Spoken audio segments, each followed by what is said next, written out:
Thanks for joining me on this video. If you haven't done so already, be sure to hit the subscribe button as well as the bell notification icon. That way you don't miss out on any new content on the channel. And also be sure to follow me on these other social media platforms. Links are in the description below. All right, have and have not fans, we are back again. Just finished up the episode Stronger Together, our first episode in about 3 weeks. And I have my notes here. For this episode, I don't think it was a bad episode, but I don't think it was great. I feel like the preview for next week definitely looks way more appealing than the episode we got tonight. Now, again, I didn't hate the episode, but let's just go through the notes. I'll give my score afterwards, and then we can go from there. But if you haven't done so already, if you're new to the channel, be sure to hit the subscribe button as well as the bell notification icon so you don't miss out on any content. Keep in mind, the show is back on. Meaning that more structured videos are on the way, like my episode reviews, my episode previews, and so on. But getting into the episode, we actually started the way I did not want this episode to start. The first 10 plus minutes being about Benny and Candace up in the hotel room, just going back and forth about the money. I mean, the first, basically before the opening title, I think Benny was like, "Shut up," and then the theme song came on. Benny putting two and two together. I just like, did we really need this scene to be dragged out this long? I mean, I just got tired of Benny's slow self putting it together. Candace sounded as interested in her dialogue as I was interested in the actual scene itself. I did not give a crap. I was just done with it. Her lying over, and it's like, you know, it's bad when she doesn't even believe the lies she's telling. That's how lazy her delivery is. I mean, I get it, like the character had a long night, is tired and all this stuff, but just the way her dialogue was not at all believable. And even Benny's slow self was able to, know that she wasn't telling the truth. Then he counted out the money, all that good stuff. And I was thinking the whole time, well, you know what? All the time it's going to take for him to count that money, I bet Candace is going to try to come up with better lies. And she did not. So Benny knows that Candace sent over the guy to rough up their mom for the money. And honestly, I have nothing else to say on that. It really only got interesting when airheaded Gia was at the door as soon as Benny was coming out, dragged her in the room. And I knew things were a little bit different because the moment that Benny called her a whore, I'm like, oh, yeah, distraction just like Erica, and got her to sleep with me. I'm just like, yep, I know where this is going, pimp slap. But yeah, that leads to Benny leaving and Gia talking about, and I'll get to what she was talking about in a minute, but the fact that Candace slapped her, and I don't know, just something, maybe it was the way Gia is wearing black and everything and just her temperament. When she was kind of reeling after that slap from Candace, was anybody else but me thinking she was going to turn back around and backhand her? I was waiting for that. It literally felt like she was going to do something or say something, but she didn't. She just held it together, then walked out of the room. I was waiting for her to do something, but it didn't happen, sadly. Basically from there, going back to what was mentioned before, Gia was saying the cops are, and I'm actually getting a bunch of messages about the episode right now, so if you hear pings, that's my iPod. Basically she's talking about the cops investigating the Oscar death, saying it was suicide, but people are saying that they saw Candace with Oscar at the bar and they want to ask Candace some questions. And remember, after beating her up on the elevator and they were staggering to Oscar's room, there were those two people walking down the hallway, and Oscar was like, "Hey, she had too many drinks." You know how that is, right? And again, everybody who was saying those two people saw what was going down, you are a great theorist as well, because I don't know if those two same people said anything to the cops, but Oscar and Candace were both at the bar, so we have that to go off of. Wait, well, I mean, no, that's wrong. Well, I mean, they've been at the bar multiple times together, but remember, Oscar was getting on the elevator as Candace was getting off the elevator. So yeah, nobody saw those two together before he died, except for those two people who saw them in the hallway. So they must have been going off of the multiple times in the past that Candace and Oscar have both been at the bar together. Not to mention, how many times has Candace screamed her head, "Oscar, if you don't leave, I'm going to scream, like, leave me alone," and then he'll just get up and walk off. So that's happened multiple times before. Let's see here. Then we have Veronica talking with RK, pretty much talking about the fact that I want you to keep tabs on Jeffrey, and also RK talking about what happened with Justin. So we finally know that Justin was trying to fill him up, but RK wasn't, getting an erection because he's not gay. So because of that, Justin pretty much put him in a cell with RK, implying that RK was a stand-in for Justin since Justin doesn't want to act. I mean, Jeffrey doesn't want to act right. So as we theorized months ago, RK was just used as a form of jealousy. And that leads to what Veronica plans for RK and Justin. Basically, Veronica wants RK to seemingly be together with Jeffrey in order to make Justin jealous, which I don't see going too well, because if Justin thinks RK is with Jeffrey, one or two things. One, oh, so you're not into white guys, huh? But you're fine with being with a black guy.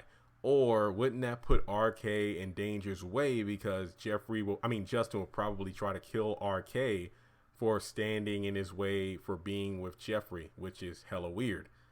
And going back to what Veronica said, the deal is, if you do this for me, I'll keep tabs on my son, take photos with him, and make it seem like, you're together, but you're not, for the sake of making Justin jealous, then she'll get rid of all the stuff in his folder, pretty much erase his past so we can have a fresh start. So that leads to what I was saying in an earlier video this week about Gia and RK. I could definitely see RK being written off of the show as opposed to being killed off, but who knows? And also the fact that Veronica could make RK disappear as easily as everything in that folder, so I hope he knows what he's doing. Let's just put it that way. Then we go over to Derek. Pretty much, sleeping on the couch. And my thing with this, Derek needs to pop Benny in the mouth as badly as someone needs to knock some sense into Candace. I am just done with him being, I get it, being a mama's boy, looking out for your mom, but just being flat out disrespectful is a damn shame. But the only good part about that scene, Derek lays it down like, we getting some more about Derek's past now, hey, when I was younger, I used to run with some people too. So, we're going to find this guy, track him down, and make sure nothing ever happens to your mom again with this dude. And, Benny's like, okay, look into that. And, he talked about how he grew up respecting beautiful women like Hannah, and telling Benny not to let Hannah know that Candace was the one that sent Malik over to the house. And I don't want to talk about this too much because I'll save it for the preview breakdown video, but is Derek talking to Candace in the next episode? Interesting. But I don't know. Derek might be the trump card, no pun intended, trump card we've been looking for when it comes to Candace. So keep that in mind. But if the dude shows, what they find Malik dead, because the cops should find a burning vehicle on the side of this road and then get the DNA and Malik is dead, I wonder if Benny will think Derek had anything to do with that. Interesting. But let's just skip to the next scene with Hannah. She wakes up later on after, Benny agrees that, hey, I've been up all night. I'm going to go get some sleep. You can stay there if you want. So I guess Benny telling Derek you can stay on the couch if you want is his first respectful sign of, all right, dude, you all right? And then he goes to bed. Just like he said, I don't know what would have happened if you weren't here. So Benny finally got away from himself in order to recognize that Derek isn't the threat that he thought he was. But hey, it is what it is. And one of my favorite lines going back to earlier in the episode was like, you're alone, that's what it is. And when Benny told that to Candace, that was one of my favorite lines, because that was one of the smartest things he's ever said on the show, because it's so damn accurate. But skipping later into the episode, when Hannah wakes up, Derek's making breakfast. Guys, you cannot tell me that Derek being in the kitchen last night making tea and then in this episode making breakfast is a storyline that's not going to be touched upon, because his fingerprints are in there for sure, definitely. And then the cops are going to trace those fingerprints. And I feel like that's when we're definitely going to find out the full rap sheet of what Derek has been up to in his younger days. Watch out for that. Good thing we had a prayer scene between the two over the food. And if I'm not mistaken, that was the end of that. I know it was like past 9 o'clock. Hannah was like, I need to go to the bank. So keep in mind that she's still hoping to get everything straightened out to get the money back to the Criers. So that's the end of that scene. Oh Lord.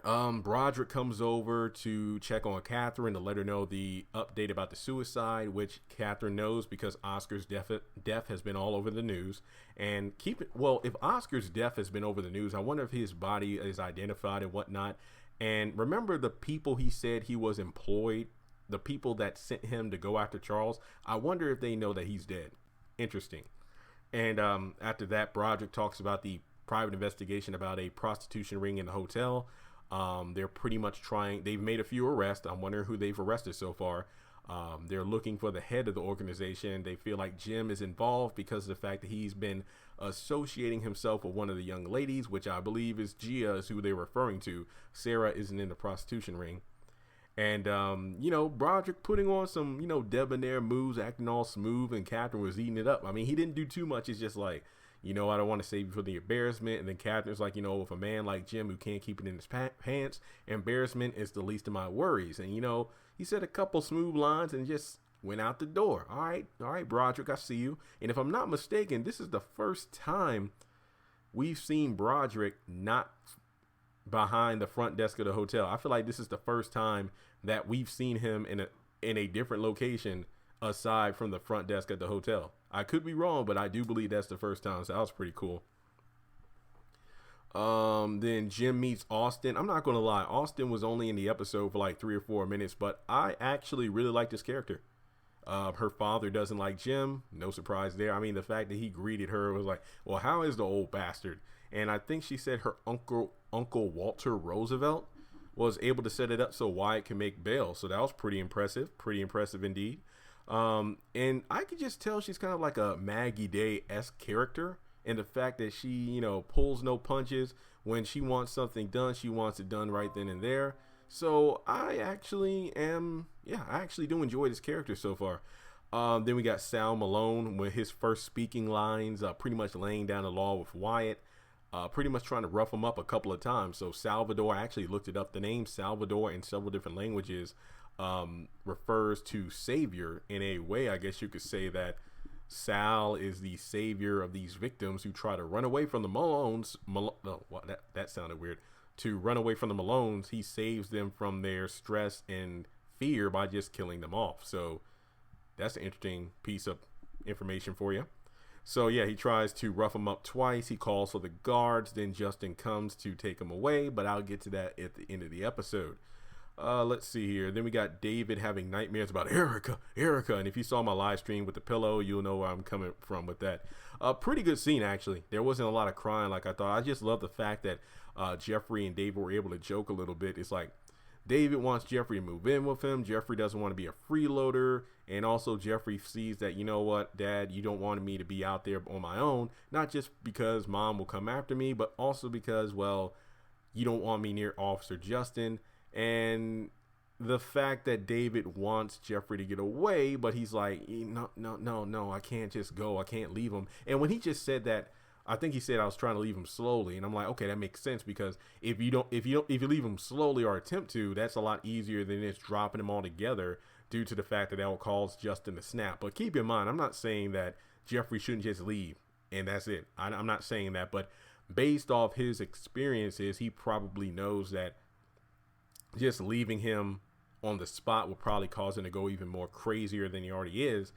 But at the same time, he's like, I just can't let him drown. And it's like, Jeffrey, that's not your cross to bear. So if you can accept the fact that Justin gave up his entire life, his family and whatnot, his reputation, and pretty much correctly identify it as like, I didn't make you do anything, then why do you feel somewhat bad if you just leave Justin altogether and then he's drowning by himself? Like, that's the one thing. But as Justin called out, it's like he's enjoying this and it's stupid. So at this point, whatever happens to Jeffrey happens. I just think it's a dumb thing for him to even consider that I have to rescue this man. I don't like that at all. But David, pretty much talking about the fact that he wants his son to be with him and, just stay at the house. It's a big house, and that's a good point. And also the fact that I love when it's like, okay, let me make it up to you. Basically in regards to, everything his mother has done. And he was like, well, for starters, you can give me a new car. And I'm like, dude, that's way too soon. David probably ain't messing around with no new vehicles anytime soon. And then, I loved it when he's like, get out of here, get a hot shower and whatnot. And then he's like, well, not too hot, or you're going to end up looking like me. That was funny. We needed a good laugh this episode. So kudos to that scene right there. That was a good scene.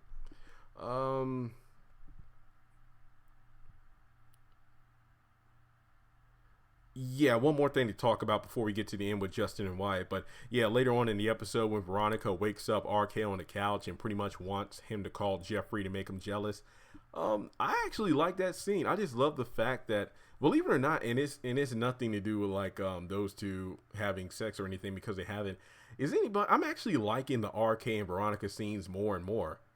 I'm not gonna lie, I actually do like the dynamic between those two. But at the same time, I'm just wondering what's going to happen when she finds out RK took that jewelry from her, because the way she just came down the stairs and was looking down at him, I thought that's what she was waking him up for. Literally, I thought that's what it was for. And RK is asking the questions. Well, yeah, Jeffrey's driving right now. Well, how do you know that? And I'm just wondering to myself, when is it going to click that she's going to find out that you stole stuff from her, and what's her reaction going to be? That's my one question with that. But overall, the fact he's sleeping on the couch and whatnot, that was pretty funny. But remember, Veronica said like her, like the housekeeper and all that stuff was supposed to come soon. So did she come already and not notice RK on the couch? I don't know. But yeah, I just like the dynamic between those two, believe it or not. And to close out the episode, Justin takes Wyatt out of the cell. I was like, damn, Justin being the one to save Wyatt. I wonder what's that about. Then they go to the back room, and I was thinking the whole time when Sal was pushing up on Wyatt to, pretty much kill him, I was thinking to myself, this is probably bad. Like, Wyatt would probably rather be back in the cell with Toxic, the guy that pretty much pulled exactly what Justin's trying to pull. He would rather be in a cell with Toxic than to be with Sal Malone right now, I bet. But then going to the back and Justin pushing up on Wyatt like that, oh, God. Oh, geez. So Wyatt literally has hit rock bottom. I have nothing to say about that scene. I literally do not want to even talk about it, but I just love the fact that Jim came in at the right moment, and he knew the position of zipping it back up, because it's kind of funny because remember, Catherine said earlier in the episode of Broderick, Jim doesn't know how to keep it in his pants. So I'm pretty sure Jim knows that position well, like catching somebody putting up their zipper. So Jim knows what's going on, which leads to the next episode where Jim's going to slam his ass down on the table. So overall, let me just cut it right there. Episode itself, I'm going to give it a 7 out of 10. I don't know. Maybe that feels a bit low, but it wasn't like a great episode. But I feel like next week's episode is going to be the payoff of what happened tonight. I feel like the start of the episode was way too slow. I'm just sick of the Candace character right now. The whole thing with her going on about it's my money and just lying. I even tweeted out, I'm like, it's a good thing nobody plays a drinking game about Candace lying. Like, take a shot every time she lies. You would be dead within the first 5 minutes of this episode. I did like the bits with Derek and Benny, just learning more about Derek's past. Broderick, that was a smooth scene, just seeing him outside of the hotel for once. I think the girl that was like dusting the stairway and answering the door, she actually looked kind of cute. So shout out to whoever was playing the maid. Yo, I'll see you when I come to Atlanta. Then, just Austin, a great character introduction right there. The dynamic between Veronica and RK. And Sal Malone's first speaking lines. Let me, 7.5. Yeah, 7.5 out of 10.